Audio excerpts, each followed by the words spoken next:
The wind clawed at the stone, hissing through arrow slits and broken shutters, a sound that once would have signaled danger or the coming of riders across the valley. Now, it only whispered to the bones. Sir Brennan stood unmoving beneath the chapel vault, the ruined altar behind him, the iron crown still cold against his brow. The great bronze bell no longer rang. Its mouth had cracked in the fire, split down the center like a prophet's tongue silenced mid-sermon. But even in silence, it haunted the corridors. He could feel it still swinging in some phantom wind, tolling not for the dead, but for the forgotten. He did not remember walking back to the crypt. The descent had become instinct, like a pilgrim returning to a shrine no longer tended. Each stair was worn smooth by the passing of feet, generations of penance, now erased by ash and frost. His own footsteps echoed louder than they should have, not because the halls were empty, but because nothing living remained to interrupt them. Joran was still breathing. That much, at least, could be heard. The boy's chest rose and fell, like a dying fire, uncertain, flickering, desperate to stay alight. His hands were wrapped in cloth that once belonged to a noblewoman's gown. Silk turned sour with blood. The frostbite had taken more than fingers. It had stolen warmth, will, and speech. Only his eyes moved now, fluttering beneath closed lids, chasing things that could no longer be touched. Thalas sat cross-legged, facing the wall. He had scraped a crude cross into the stone with a rusted nail. His fingers were black with soot and dried blood, but he moved with quiet purpose. Prayer had become his form of resistance, not against the siege or even death, but against the silence that threatened to make meaning disappear. Words were his last blade, and he recited them, now not for God, but for the echo. Pale horse, the monk murmured, and he who rode upon it was called Hunger. Brennan lowered himself to the ground beside them. His joints ached like ancient hinges. The circlet pressed a dull pain against his skull, a quiet reminder that some crowns are forged not in gold, but in grief. It wasn't kingship he had worn, it was the burden of memory. The dead didn't rise here, they lingered. The weight of betrayal still hung in the air like smoke. He could still see the moment the Lord fell, his blood blooming across the stone like spilled ink. He had watched from the shadows, too far to intervene, too late to save. The blade that struck had been wielded by a man who once drank with them, who once wept at the baptism of the Lord's child. And yet, in the end, he had bowed not to loyalty, but to hunger, to the foreign banners that promised bread in exchange for blood. That was how it always ended, not with trumpet calls, not with valor, but with the slow, crumbling silence of choices made in desperation. Brennan reached into his satchel. The leather cracked and brittle and pulled out the last piece of dried meat. It was tough as bone, foul-smelling, almost weightless. He held it out to Joran, whose lips barely moved. When the boy did not take it, Brennan tore it in half and pressed a portion to his tongue. Joran's eyes fluttered open, wide and wild, like a deer in the snow. He chewed slowly, like the movement itself hurt. It probably did. Thalas did not look up. Brennan leaned against the wall, letting the chill seep into his spine. He thought of the world beyond the keep, if it still existed. The roads had long been buried in snow, the villages stripped, the woods silent. He thought of his mother, who once tied wool around his wrists to keep the cold from reaching his blood. She would sing as she worked, not hymns, but old forest. Songs of wolves and stars and girls who danced barefoot in the frost. He had not heard music in weeks. In the chapel above, something shifted. It was not sound. Not exactly. Wait, perhaps a tremor in the stone? Brennan rose at once, his body still trained for war, though the war had ended long ago. He took the rusted sword from the wall, its hilt wrapped in linen, black with mold. He climbed the stairs slowly, every step a prayer. The chapel was darker now. The snow had thickened. Moonlight barely touched the shattered glass. And yet, there was something new, a torch lit. It lay against the altar, burning low, the flames small and unsure, like a child in a stranger's house. Brennan stood frozen, heart pounding not with fear, but with the raw unfamiliarity of hope. Who had lit it? He moved toward it, each footfall careful, reverent. He lifted the torch. Its heat stung his face. The wax had pooled beneath it, fresh, still soft. Someone had been here, someone living. Outside, the wind had calmed. The air pressed against the windows like a held breath. He stepped through the broken arch where the chapel doors had once stood proud. Snowflakes danced in the open courtyard beyond, falling slowly, gently, like dust from heaven. And there, across the stone, he saw it. Footprints, not old, not his. They led toward the gate. He did not run. He followed, step by step. Past the fallen armory, past the stables where horses once sang in the dark, past the well where he had drawn his first sword. The prince ended at the portcullis. Beyond it, only white. No body, no movement. Just the open world. Had they fled, or had they come and vanished? The torch dimmed in his hand. Behind him, the castle loomed, not as a home, but as a tomb. A monument to what had once been called civilization, to loyalty, to faith, to ruin. He looked up to the battlements. Snow dusted the parapets. No guards, no horns. Just a crow perched on the edge of a spear that would never again be thrown. It watched him in silence, feathers ruffled, head tilting in question. Sir Brennan lowered the torch to the snow. Let it die.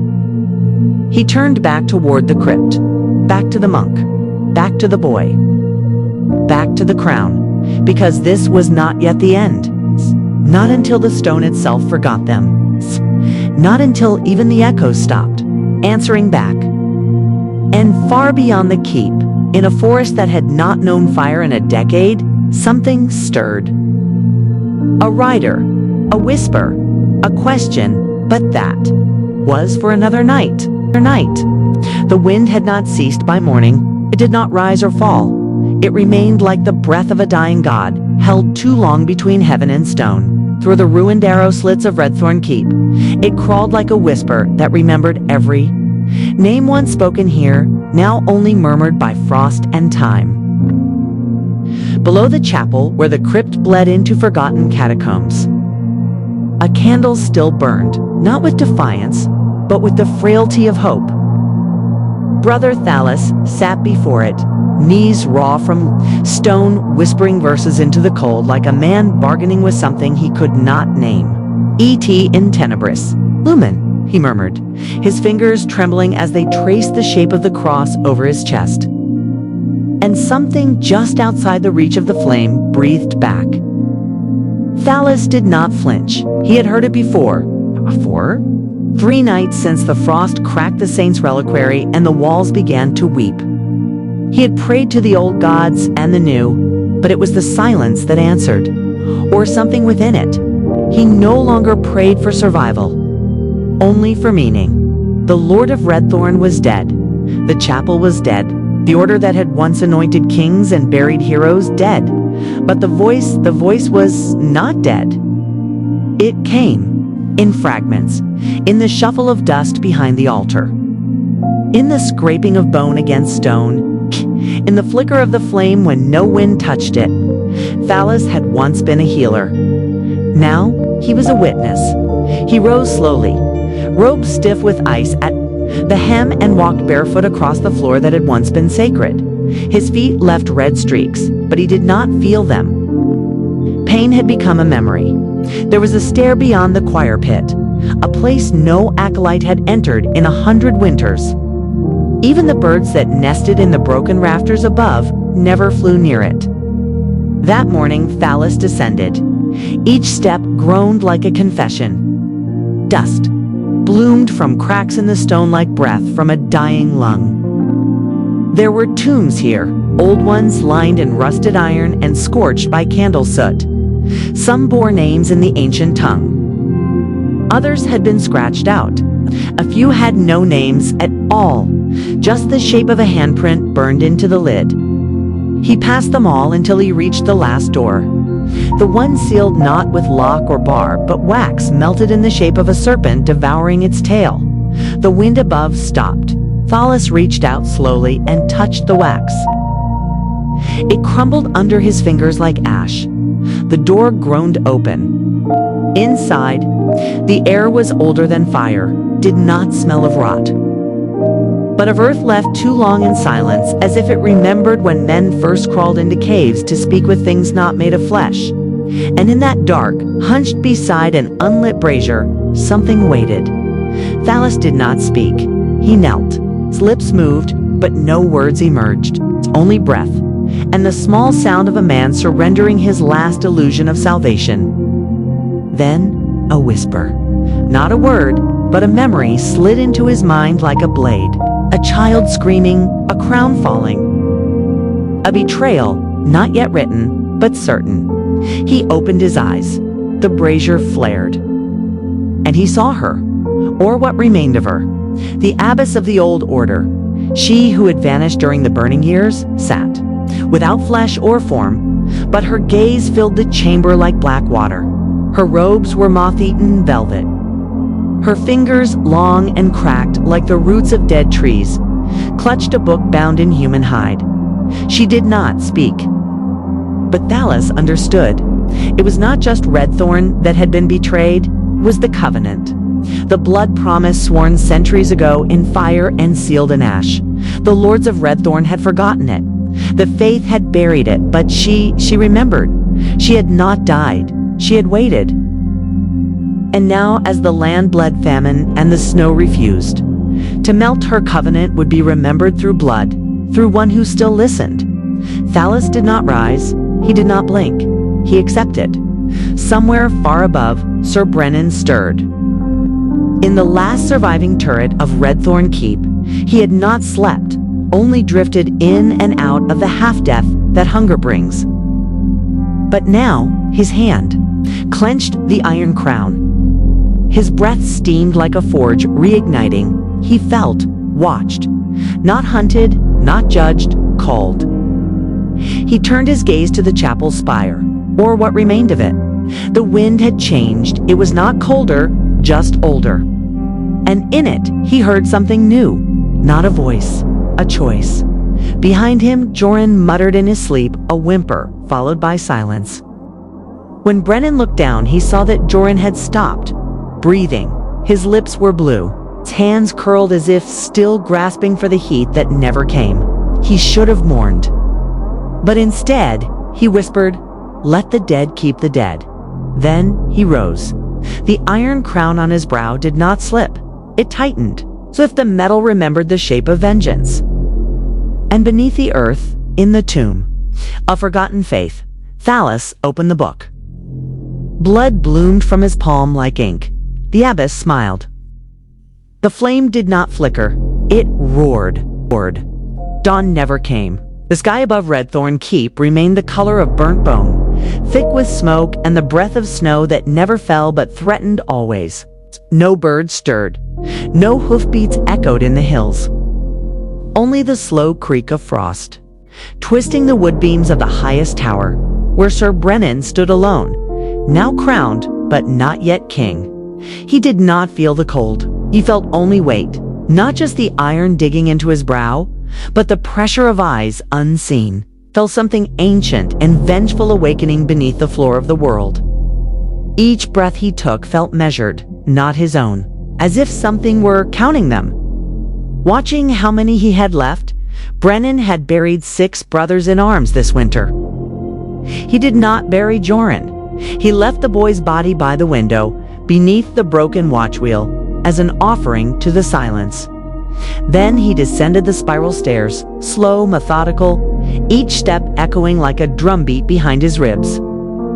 Somewhere deep in the keep's bones, something was stirring. He could feel it in the mortar, in the groaning of timbers not touched in decades. The keep had become a thing alive again, not with joy, but with hunger. As he reached the hall, the long flags above the stone table rustled, though no wind touched them. The great hearth, once the heart of feast and tale, was dark, choked with ash, yet a single bowl sat upon the table, filled with steaming broth. Brennan stared at it for a long time. His hand moved to his sword, then stopped. He stepped forward. Steam rose in tendrils like prayers from a dying tongue. He dipped a finger in. Warm, not illusion. Someone or something had prepared this for him. Brennan did not eat. He sat. Across from him, the chair creaked. There was no one there, and yet he spoke. I do not fear death, but I will not kneel. The air shifted. A whisper carried through stone and memory curled behind his ears. You already wear the chain. You just call it a crown. His hand twitched, but he said nothing. A twide held his mouth closed. Pride and the memory of a field of corpses at Darrow's Ford, where he alone had survived. He had crawled through mud and the bellies of the dead for 3 days with a broken leg. He had tasted carrion and worse. And lived. You are not the first to test me, he said aloud. But the whisper answered, you are the last to be offered. Then it faded. Brennan stood, not from fear, but resolve. He left the broth untouched. As he stepped back into the corridor, a slow rumble sounded beneath his boots. Not thunder, but something deeper, like the shifting of great stone teeth in the belly of the keep. Below, in the crypts, Brother Thalos bled. The book before him pulsed like a living thing, not with light, but with memory. Each word he read did not pass through his eyes, but entered through his marrow. He was not learning. He was remembering. Remembering a time before time when the abbess had first spoken the pact into blood and ash. When kings had been made not by sword, but sacrifice.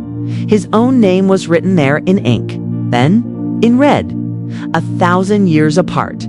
He did not understand, but he accepted. The abbess did not move. She merely watched if a thing with no eyes could be said to watch. And her silence was not empty. It was full of meaning, like a bell tolling deep underwater. Thalos turned the page. On it, a map not of land, but of flesh, of veins, of lineage. A single name glowed faintly. Brennan. Not son of the fallen lord, not heir to Redthorn, the last of the blood sworn. Not by birth, but by survival. Only one who had been broken and remade by death could wear the crown and not go mad. Only one who had walked through ash and ice could carry the seed of the covenant forward.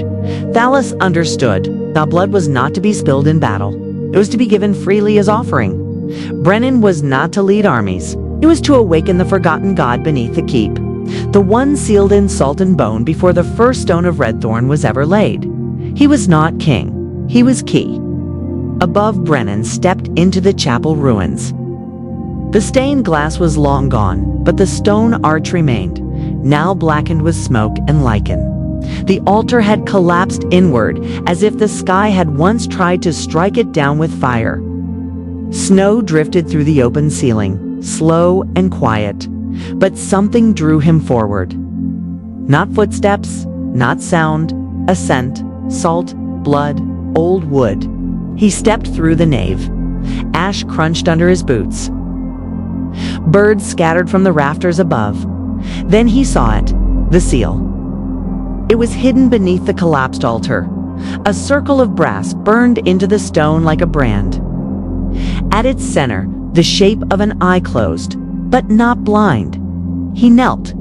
Something in his blood sang. Then behind him, footsteps. He turned. Brother Thalos stood at the shattered door. His robes were stained, his eyes bloodshot, his lips cracked from whispered prayers. But he held the book in one hand and a single blade in the other. Not a weapon, but a ceremonial dagger forged from blackened bronze. Etched in words no tongue spoke aloud. They stared at each other. The wind howled. Thalos spoke, his voice brittle but unwavering. You were not chosen by men. You were chosen by what came before men, before thrones, before names. Brennan said nothing. He looked at the seal again. The crown upon his head began to warm. I am not afraid, he said quietly. You should be, Thalos replied. What waits below remembers what it gave and what it was promised in return. What does it want? Brennan asked. Memory? Thalas said, "and justice." Then he handed Brennan the blade. And the wind fell silent. It began with a sound, not heard but felt, a long, low moan, like a dying bell echoing through stone soil. And the marrow of every living thing still breathing near Redthorn Keep. The trees on the outer hills quivered, their roots whispering warnings to one another. Crows lifted into a silent sky. Horses in their stables bolted blind into walls. Far beyond the valley, wolves howled to a moon that had not yet risen. And beneath the world, in a chamber forgotten by both time and tombs, the root shuddered. Sir Brennan stood before it, or perhaps beneath it, for the root was no longer still. It had begun to rise, like a serpent unwinding after centuries of stillness. The iron rings binding it cracked, dust pluming in slow spirals. One by one, the symbols on the ancient metal flared and failed. He felt none of it. He was somewhere else now. He saw not the root but the thing beyond it, the thing buried in a chamber deeper still, entombed, not in rock, but in silence itself. He had become its voice. Behind him, the stairs were gone. The tunnel had sealed with a seamless wall of bone and root. There would be no return. And still, he did not scream. Above, in the chapel, the monk Thalas stood as the stone beneath. His feet began to warm. The seal pulsed red, then black, then red again. He opened the book once more, but now every page was inked. Names, drawings, invocations, pacts. On the final page, a map unfolded, not of the earth above, but of what lay beneath. There were no roads, no cities, no landmarks, only veins, arteries, pathways of thought and flesh leading to one word, etched in bleeding ink at the center, Memoria. Thalas had waited all his life to see that name. He whispered it aloud. The wind died entirely. Memoria, not a place, a prison. The root had been its lock, and Brennan, its key, for Memoria, was not a being of flesh, but of remembrance, a sentience born not of life, but of everything the world refused to forget, every murder that was never punished, every betrayal buried under history's silence, every child left to die in the snows while kings drank wine over maps. Memoria remembered. And now, because of him, it awoke. "Why me?" Brennan asked. Aloud, he did not expect an answer. But the root gave one. "'Cause you are the lie." "What lie?" "The lie of honor. The lie of blood. The lie of empire." And then, like waves in reverse, memories began to flood into him. But they were not his own. He saw through the eyes of the first kings who slaughtered whole valleys and carved gods from the bones of their enemies. He saw monks boiling ink. From the flesh of heretics, he saw lovers burned for secret prayers. Children sold to silence, and cities built atop the tombs of the people they erased. He saw it all, and he understood. Redthorn had never been a kingdom. It was a wound, and, like all wounds, it festered. The root now split. Down its center, it tore open, not with violence, but relief. Like a caged thing finally allowed to die. From within, it came light, but not light that gave warmth. It was the color of memory itself, pale, blue, cold, and endless. And from that light, she came. At first, Brennan thought it was a woman, tall, barefoot, hair like ink poured into water, skin the color of ash beneath snow. But her face was blurred, shifting, not grotesque, but impossible. Every time his mind tried to define her, she became something else. A mother, a god, a mirror. She stepped toward him, silent, barefoot, unblinking. And when she spoke, it was in his own voice. "I remember everything." He knelt again, not out of awe, but instinct. He could not stand before her Memoria, the memory of all who had suffered and been forgotten. She placed a hand on his head, and in a whisper, softer than breath, she said, "You are the last night, the last name, the final forgiveness." Brennan looked up and saw every face he had ever killed. They stood behind her, shoulder to shoulder, eyes open, mouths silent. They did not hate him. They remembered him. That was worse. Above, the seals shattered. The chapel cracked open to the sky, and for the first time in 100 years, stars were visible from within. Thalas stepped into the light and wept, not for joy, not for terror, but because the moment had finally come. Memoria had been loosed. The memory of all that was wrong would never again be buried. The world would be held to account. And as the first of the roots broke through the foundation of Redthorn Keep, curling upward like fingers into the night, Thalas spoke the last. Words of the book: let no king forget. Let no blood be clean. Let all who live remember. In the chamber below, Brennan was no more. He had been unmade, not slain, but remembered into stillness. And in his place, Memoria rose. Not as queen, not as goddess, but as the truth. She turned toward the tunnel behind the root, now opened wide, its walls lined with eyes long shut. And she stepped forward, toward the world, toward the reckoning. It began in the wells.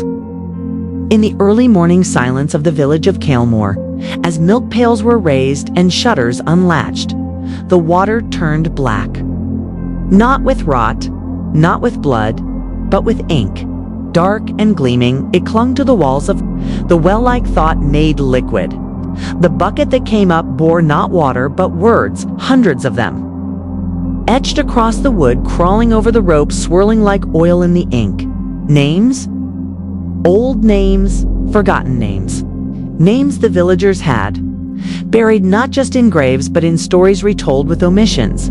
The baker's son who'd vanished in winter. The orphan girl who wandered off. The midwife whose house burned without cause. The words floated on the surface like memories refused.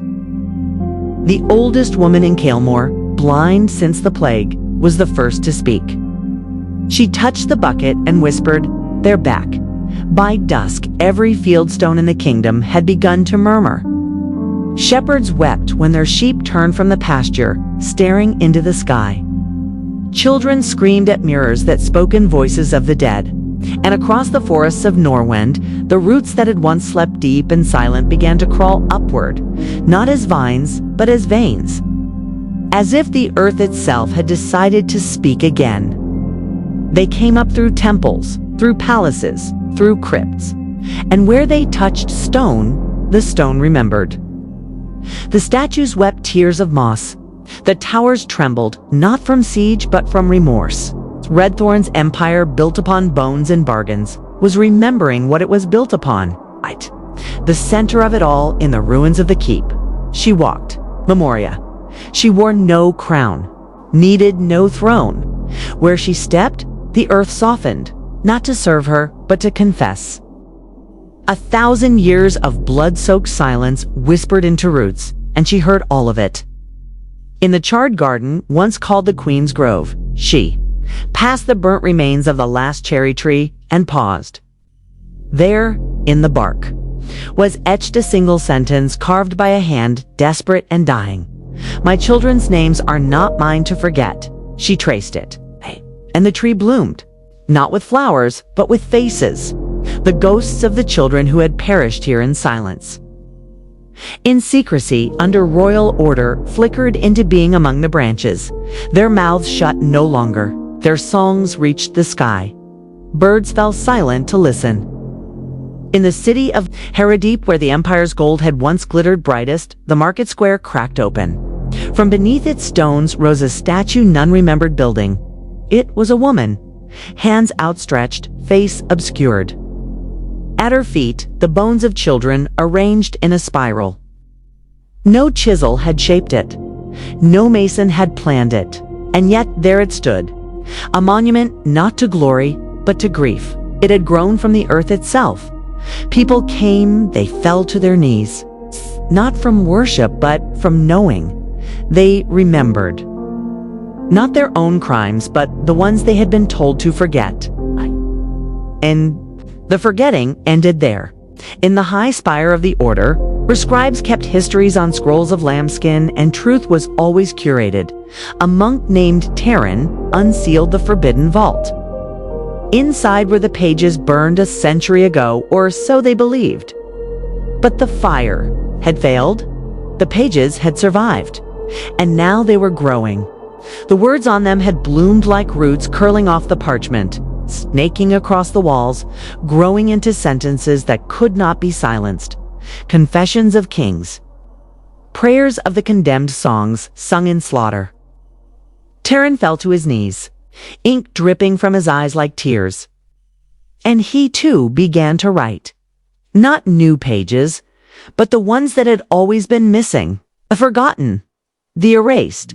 And still, Memoria walked, across rivers, through ruins, over roads long overgrown. No army could stand against her, none tried.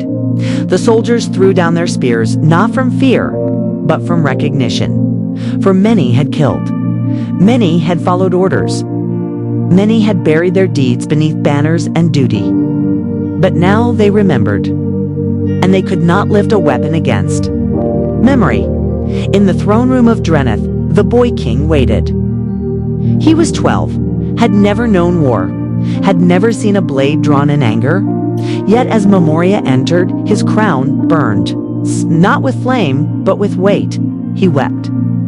"I don't know what they did before me," he said, voice breaking, "but I do not want to forget it." Memoria touched his face and gave him the truth. His family line, the Dreneths, had begun as slavers, made their fortune in blood, and burned whole villages to feed 100 years of feasts. He saw it all, felt every cry, every mother's scream, every father's silence. And the boy did not run. He stood. And he ordered the crown melted. That night, the stars burned brighter, 'cause the sky, too, remembered each star, a name, each name a wound, each wound an opening, not for pain, but for truth. And across the empire, children began to dream the dreams of those before them. They saw cities swallowed by silence. They saw towers built on stolen bones. They saw the faces of the forgotten, and they learned their names. In the village where it had first begun, the village where Redthorn Keep once loomed, the roots now stood tall. Not as a cage, not as a curse, but as a monument taller than any steeple, wider than any wall. And on its surface, written in the language of the world itself, were the names, all of them, every soul forgotten, every memory buried, every injustice deemed too long ago to matter. And now they mattered, at last. Memoria stood at the foot of the root. She looked up at the world she had given back to itself. She smiled, not with joy, not with triumph, but with peace. The truth had come, and the truth had stayed. The age of forgetting had ended. But remembrance, as it turns out, is not a bomb. It is a blade. And blades once unsheathed demand choice to cut or to carve. The people of the shattered empire stood at the edge of something vaster than ruin, something older than vengeance. They stood at the edge of truth, and they did not know what to do with it. In the valleys where silence once bloomed, like hemlock, the truth now grew wild, untamed, and glowing. Fathers confessed to sons. Mothers wept for daughters they never dared to name. In courts and kitchens alike, stories spilled of betrayals cloaked as duty, of secrets buried beneath coin and crown, of lives ended not by time but by choice. There were no trials, no tribunals, for who could judge when all were guilty? And so the people did not gather to condemn. They gathered to listen. Across the broken empire, a new rite began. Each village, each city, each ruined keep now bore a place called the Threshold. No building, no altar, just an open space, a fire, and the telling. Every evening, one person would step forward and speak the name of someone forgotten. Then they would say what was done. Then they would bow, not in shame, but in remembrance. And slowly, across weeks, across months, the weight that once crushed hearts began to change shape. It did not disappear, but it no longer ruled. For now, the people held it together. And things that are held can heal. Memoria did not speak at the threshold. She simply listened. Wandered from one to the next, a shadow without threat, a figure both feared and followed. She was not worshipped, nor was she hated. She was witness. That was enough, but not all hearts softened. In the far north, in the ashes of the citadel of Grayfon, the generals who had once ruled with steel refused the remembering. They called it weakness, madness, witchcraft. They gathered their banners again, torn, ragged, yet proud, and marched toward Harrowdeep to restore the old order. But when they arrived, there was no city left to conquer. Harrowdeep had knelt. Its stones had fallen. Its people had abandoned walls and gold for gardens and stories. There was nothing to rule, only truth. The generals stood at the gates, their armor glinting like teeth, and no one met them with blades. Only children. Children who sang the names of the dead. One by one, the generals dropped their swords, and one by one, they wept. In the sea-locked islands of Voyor, where no empire's reach had ever touched, a ship arrived bearing relics, not of war, but of memory. Carved roots from red thorns. Keep scrolls unearthed from Dreneth's vaults. Names written in flame-resistant ink. The islanders, who had lived untouched by Empire's shadow, listened in silence. Then they stood and they sang back their own names, their own losses. For even untouched lands know grief, and even distant shores carry scars. In time, the roots that had risen across the world stopped growing. They did not wither. They did not die. They simply settled, became part of the earth again, not to hide, but to hold. And where they stood, people came to learn, not from books, but from bark. The roots whispered and the people listened. It was there, beneath the oldest root, the one that once split the red thorn throne, that Memoria came at last to rest. She did not die. She did not fade. She simply became still. And as she closed her eyes beneath the arch of time, a single petal fell from the sky, not of rose or lily, but of memory itself, soft, weightless, indelible. They buried no body. There was none to bury.